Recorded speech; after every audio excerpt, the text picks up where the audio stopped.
कर्मापिते च मधुरं मधुरा स्मृतिश्च बुद्धिं प्रबोधय प्रभो मधुबोधशक्तिं विद्यां प्रयच्छ परमां परिभावयामि। कोमलं कूजयन् वेणुं श्यामलोऽयं कुमारकः वेदवेद्यं परं ब्रह्म भासतां हृदये मम। कूजन्तं राम रामेति मधुरं मधुराक्षरम् आरुह्य कविता शाखां वन्दे वाल्मीकिकोकिलं। नारायणाखिल गुरो भगवन् नमस्ते शिवाय नमः शिवलिंगाय नमः। तन्मे मनः शिव संकल्पमस्तु सर्वे भवन्तु सुखिनः। नारायण। समुपस्थित समादरणीय संत वृंद, मान्य श्री राज्यपाल महाभाग, विद्वद वृंद एवं भक्तिमती मातृशक्ति, आपकी अद्भुत आस्था की मैं सराहना करता हूँ, आपके अपनत्व की मैं सराहना करता हूँ। समुद्र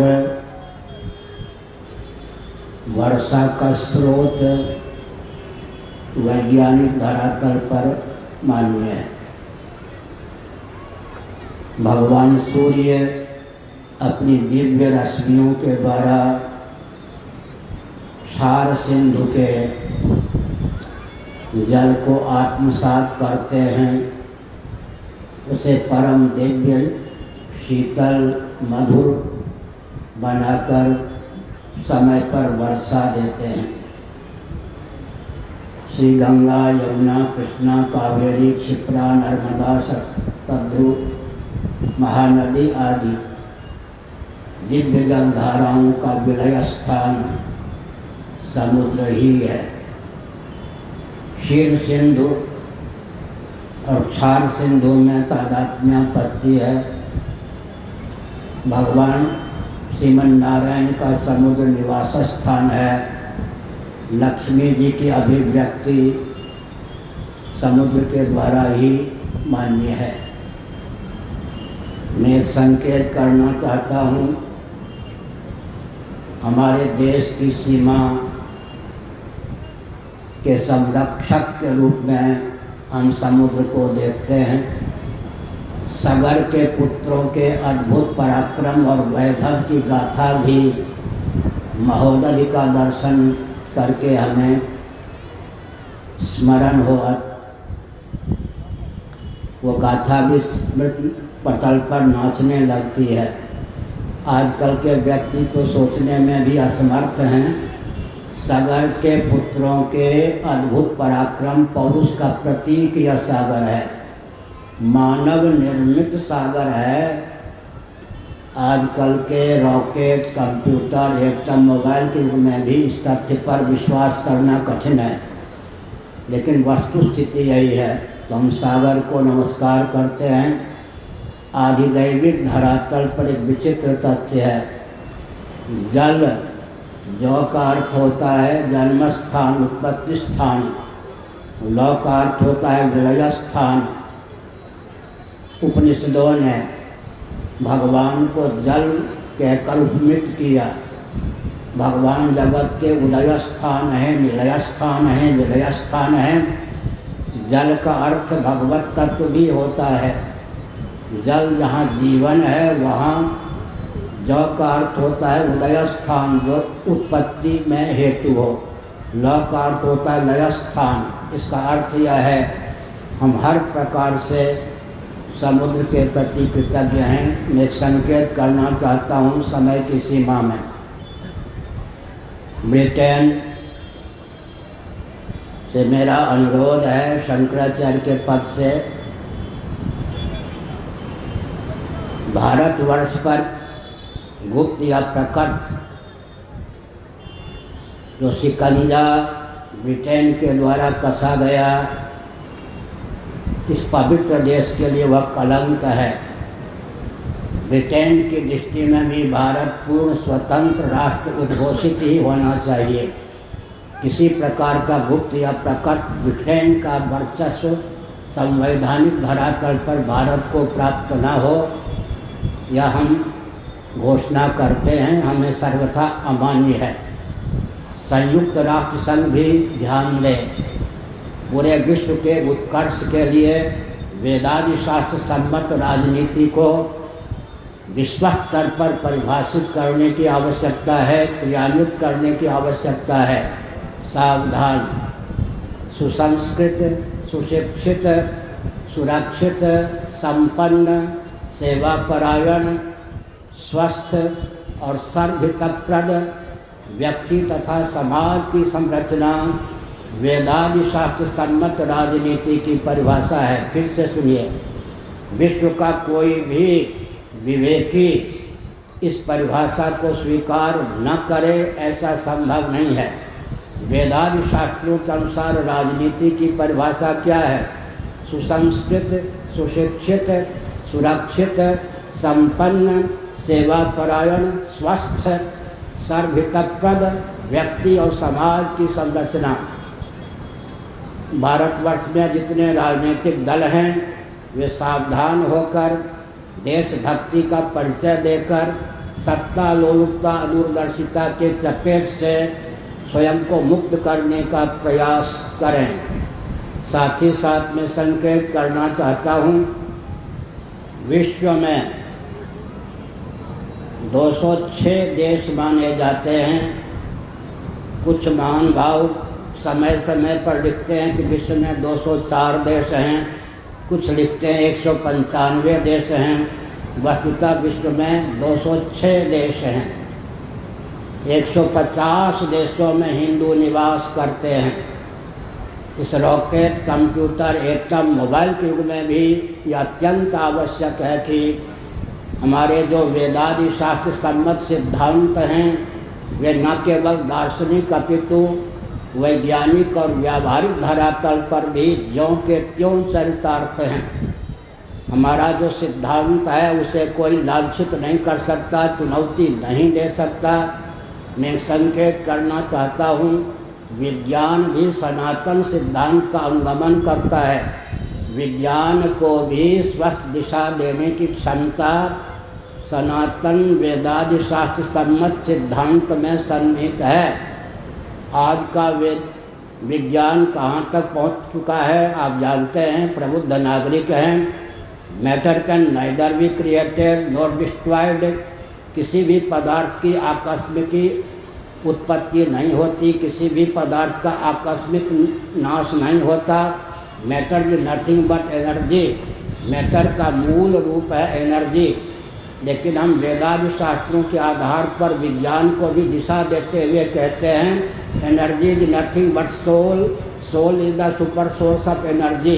एनर्जी का उद्गम स्थान भी आत्मा है।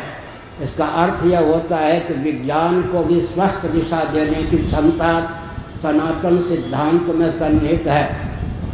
बुश महोदय, जिनके पिता अमेरिका के राष्ट्रपति थे, जो स्वयं ही एक बार अमेरिका के राष्ट्रपति हो चुके थे, दूसरी बार अमेरिका के राष्ट्रपति होने वाले थे, उन्होंने एक वक्तव्य दिया। मुझे लगा कि क्रिश्चियन तंत्र विस्फोट करेगा, विरोध करेगा, लेकिन क्रिश्चियन तंत्र ने मौन धारण किया। बुश महोदय ने क्या कहा था, ध्यान देकर सुनने की आवश्यकता है। बुश महोदय ने कहा था, मैं जन्मजात क्रिश्चियन हूँ, बाइबल में मेरी आस्था है, लेकिन सृष्टि की संरचना को लेकर जो बाइबल का सिद्धांत है उस पर आधुनिक विज्ञान ने पानी फेर दिया है, उसमें हमारी आस्था नहीं है। ध्यान देकर सुनिए, एक विचित्र तथ्य है, बाइबल की सृष्टि परक मान्यता को आधुनिक विज्ञान ने स्वीकार नहीं किया, इसलिए उसको कहना पड़ा उतने अंशों में मैं बाइबल का पक्षधर नहीं हूँ। लेकिन सावधान, श्रीमद् भगवद गीता में कुल 700 श्लोक हैं। 700 श्लोकों की बात छोड़ दीजिए, ऋग्वेद के 10वें मंगल में मासदी सूक्तम में केवल 7 मंत्र हैं सज्जनों, 7।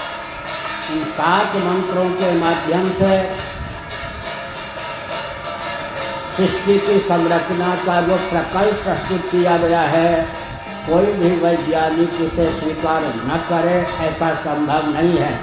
हमने यह संकेत किया कि हमारा सिद्धांत विश्व स्तर पर समादृत होने योग्य इसलिए है और पूरा विश्व हमारे सिद्धांत के प्रति आस्थावान इसलिए है कि दार्शनिक दृष्टि से, वैज्ञानिक दृष्टि से, व्यावहारिक दृष्टि से भी हम पूर्ण रूप से समर्थ हैं। पृथ्वी, जल, तेज, वायु, आकाश, इनका उपादान कारण प्रकृति, प्रकृति का भी नियामक और प्रकृति जिसकी शक्ति है वो सर्वेश्वर सच्चिदानंद स्वरूप हैं।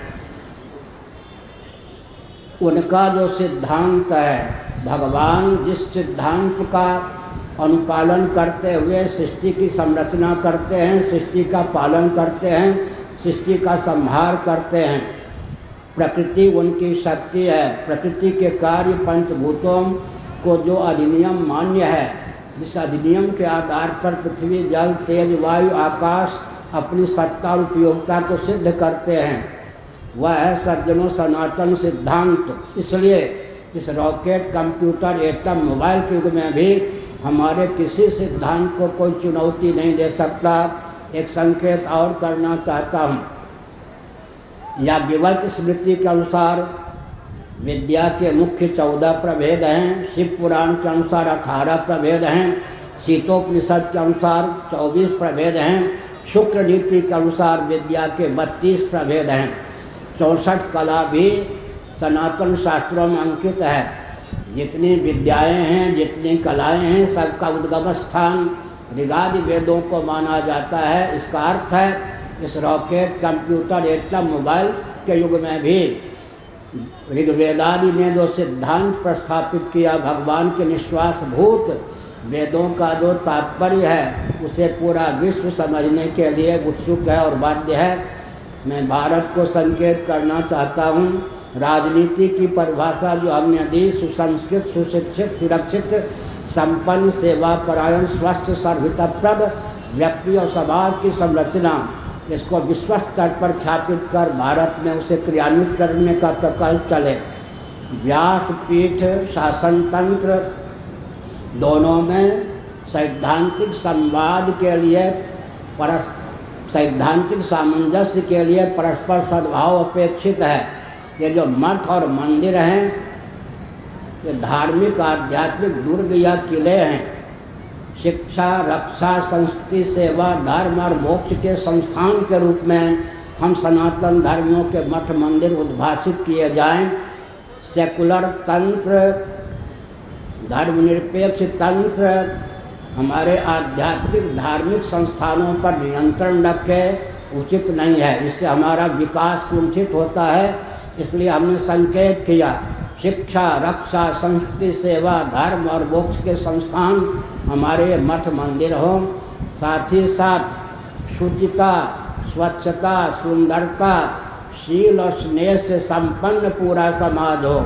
फिर एक बार सुनिए, हम किस भव्य भारत को देखना चाहते हैं, किस भव्य भारत की संरचना में हमारी तत्परता है। शुचिता, स्वच्छता, सुंदरता, शील और स्नेह से संपन्न यहाँ के व्यक्ति हों।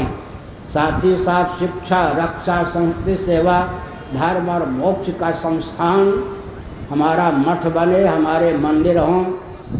मैंने संकेत किया, महोदय भी तत्पर आरती का प्रक्रम क्यों शुरू किया, 2 मिनट में संकेत करता हूँ।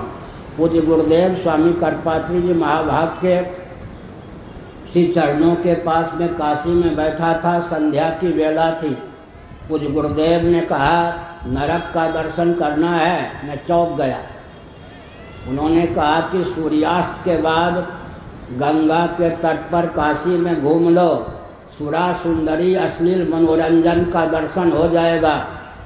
मुझे बहुत कष्ट हुआ। पूज्य गुरुदेव वेदना पूर्वक ये कह रहे हैं। रामचरितमानस में एक वाक्य है, जहाँ चही ऋषिन कर वासा, तहाँ निशाचर करहि निवासा। पूरी पीठ पर भगवत पाद आदि शंकराचार्य महाभाग के अनुग्रह से मैं शंकराचार्य के रूप में प्रतिष्ठित किया गया।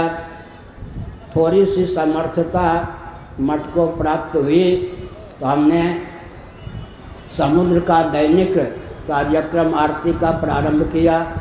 आज वार्षिक महोत्सव है, पौष शुक्ल पूर्णिमा के दिन 15वां वर्ष है। मैंने संकेत किया, मेरी भावना यही थी कि संध्या के बाद सुरा सुंदरी का केंद्र न बन जाए, अश्लील मनोरंजन का केंद्र न बन जाए, इसलिए जगह जगह पर संकीर्तन हो, सभा हो और लोग बहुत आनंद पूर्वक भगवत भजन करें, ताकि यह जो पवित्र तट है 3 किलोमीटर का कम से कम, यहाँ किसी प्रकार की अश्लीलता का गंध न हो, शराब इत्यादि की गति न हो। इस भावना से भावित होकर इस दिव्य कार्यक्रम को प्रारंभ किया गया है। हमारे जो माननीय सदस्य आदित्य वाहिनी, आनंद वाहिनी पीठ परिषद के हैं, समय पर प्रतिदिन आरती का कार्यक्रम सुचारू रूप से संपादित करते हैं, उनके प्रति मैं कृतज्ञ हूँ। और माननीय राज्यपाल महोदय हमारे बहुत ही लाडले प्यारे हैं। क्यों हैं?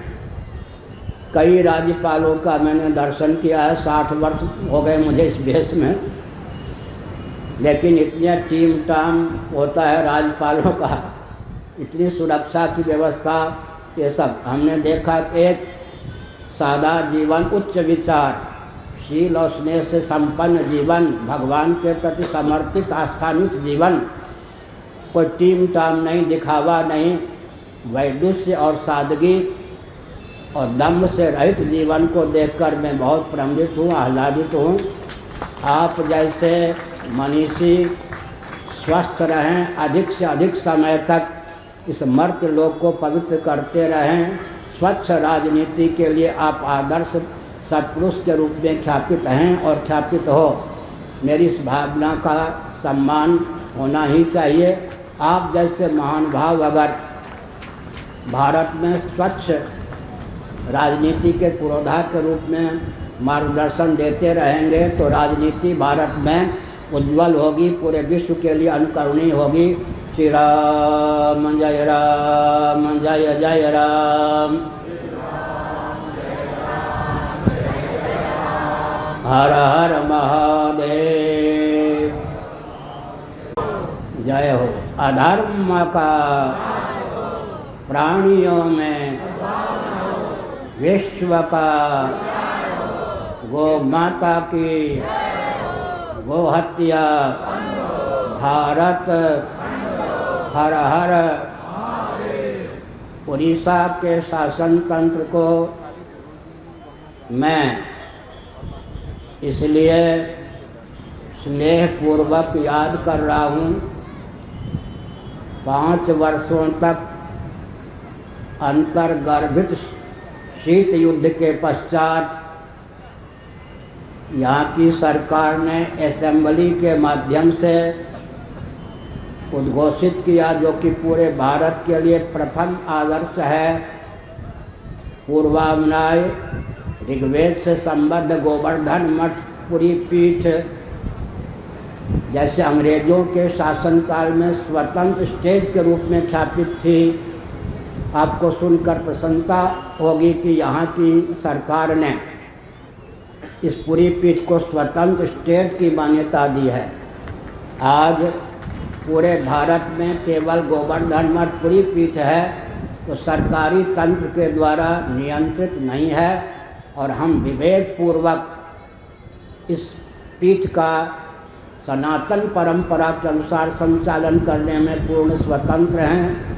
अन्य जो हमारे 3 मान्य पीठ हैं, मठ हैं, जिस शासन तंत्र के सीमा में हैं, उनसे भी मैं अनुरोध करता हूं कि उड़ीसा के शासन तंत्र ने जो आदर्श प्रस्तुत किया है उसका अनुकरण हो।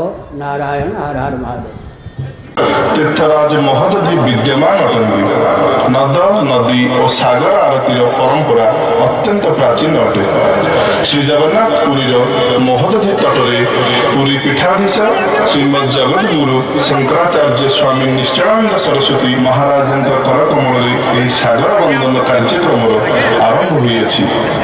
विश्व कल्याण भवन में भावित यह नित्य संध्या सागर आरती कार्यक्रम किछि दृश्य सीडी माध्यम आपण पाखे पहुंचाइबार एक साधु प्रयास मात्र। जय जगन्नाथ।